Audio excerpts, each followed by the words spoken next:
Corporate FD and general FD. What is the corporate FD and general FD? आज हम दो FD के ऊपर बात करने जा रहे हैं, एक तो कॉर्पोरेट एफडी और एक होती है बैंक एफडी। सबसे ज्यादा मुनाफा कौन सी एफडी में होता है और कौन सी एफडी में नुकसान होते हैं, इनके बारे में हम आज बात करने जा रहे हैं।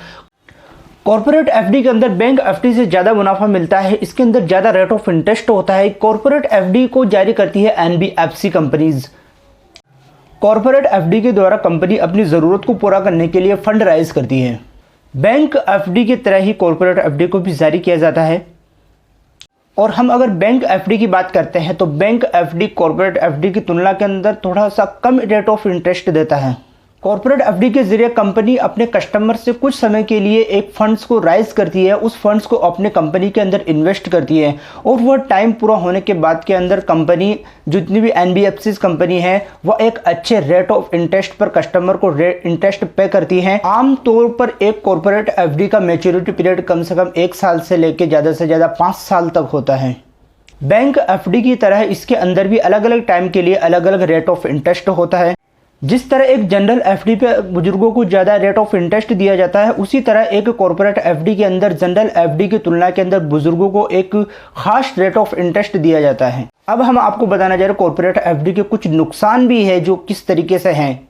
जनरली हम मानते हैं कि बैंक एफडी को हम एक सेफली इन्वेस्टमेंट मानते हैं अपने बैंक के अंदर, क्योंकि जो रिजर्व बैंक है, रिजर्व बैंक बैंक एफडी के ऊपर कुछ सख्त नियमों का पालन करवाता है, जिसके जरिए हमारा पैसा बैंक के पास के अंदर सुरक्षित होता है और हम उस इन्वेस्टमेंट के अंदर हमारा इन्वेस्टमेंट सेफ होता है।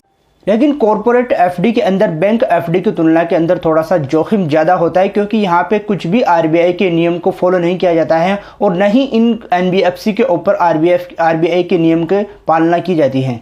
अगर आपकी किसी बैंक के अंदर बैंक एफडी है, अगर वह बैंक डूब जाता है तो DICGC के तहत आपको इंश्योरेंस बेनिफिट मिलते हैं, वह सिर्फ बैंक एफडी के अंदर मिलते हैं। कॉर्पोरेट एफडी के अंदर ऐसा कोई सा भी इंश्योरेंस बेनिफिट नहीं मिलता है, जिसके द्वारा हमें थोड़ा सा जोखिम उठाना पड़ता है। अगर कंपनी डूब जाती है तो आपका पैसा भी डूब जाएगा, क्योंकि कॉर्पोरेट एफडी के अंदर कोई सा भी इंश्योरेंस बेनिफिट हमारे को नहीं मिलता है। हालांकि अगर आप अच्छी कॉर्पोरेट एफडी करवाते हैं, अच्छी कंपनीज के अंदर, अच्छी रेटिंग वाली कंपनीज में आप कॉर्पोरेट एफडी करवाते हैं, तो आपका इन्वेस्टमेंट काफ़ी ज़्यादा रिटर्न देने वाला हो सकता है और आप काफ़ी ज़्यादा बेनिफिटेबल हो सकते हैं। कॉर्पोरेट एफडी के अंदर इन्वेस्टमेंट करने से पहले आप उस कंपनी के 10 से 20 साल का पहले का रिकॉर्ड चेक करें और उसके इन्वेस्टमेंट और उसके रिटर्न्स देखें। उसके बाद के अंदर आप उस कंपनी के अंदर कॉर्पोरेट एफडी के लिए इन्वेस्ट करें। Thank you.